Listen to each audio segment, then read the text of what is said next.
কোরআনে কারীমে একটি সূরা নাযিল করেছেন, যে সূরার নাম হচ্ছে সূরাতুল কদর। সূরার নাম কি? কদরের সূরা। কদরের সূরা মানে এই যে কদরের রাত, এই যে মাগরিব পর থেকে শুরু হবে, আর এই বেজোড়গুলি, বিশেষ করে বেজোড়গুলি যে কোনো একটিতে হতে পারে। তার মধ্যে একটি কথা এখানে বলেনি, সেটা হচ্ছে সেই বেজোড় রাত যদি আবার জুমাবারের রাত হয়, সেই বেজোড় রাত যদি আবার জুমার রাত হয়। আজকের রাতটা কোন রাত?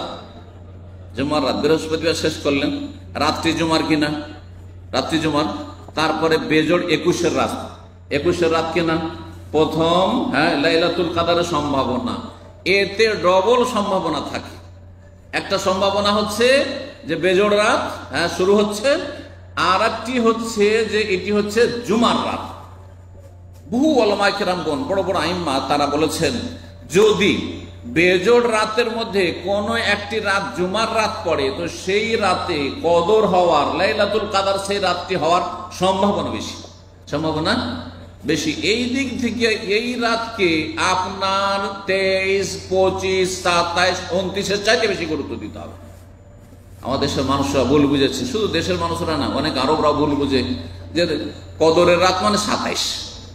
এটা যারা বলে বুঝেছে তার একেবারে কানা, এমন কানা যে একটা চোখ আছে ওতেও ভালো দেখে না।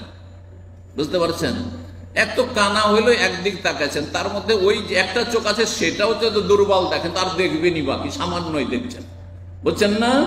আপনার হয়তো কদর 21-এ হয়েই গেছে, 23-এ হয়েই গেছে, 25-এ হয়ে গেছে, অথবা 29-এ হবে, আর আপনি অপেক্ষা করে বসে আছেন, ওত পেতে বসে আছেন, ও 27-এ জাগবো, 27-এ খুব আল্লাহকে ডাকবো, 27-এ আমি খুব জিকির আজকার তবে ইস্তিগফার করবো। পেলেন না, আপনি হতভাগা, আপনি অলস। অলসের জন্য আসলে জান্নাত নয়, গাফেল। অলসকে গাফেল বলা হয়, উদাসীন বলা হয়। সুতরাং অলস ব্যক্তি জান্নাতে গেলেও অনেক পরে যাবে, কষ্টে যাবে। আর যদি আরামে, নিশ্চিন্তে আর সহজে জান্নাত যেতে চান, তাহলে সক্রিয় হইতে হবে। দুনিয়ার ক্ষেত্রে অলসের ভাত কোথাও নেই, দেশেও নেই, বিদেশেও নেই, প্রবাসেও নেই, ঠিক কিনা? তো আপনি দিনের ক্ষেত্রে ওইটা আগে বোঝা উচিত, ধর্মের ক্ষেত্রে, জান্নাতের ক্ষেত্রে আগে বোঝা উচিত। আল্লাহ তৌফিক দান করেন।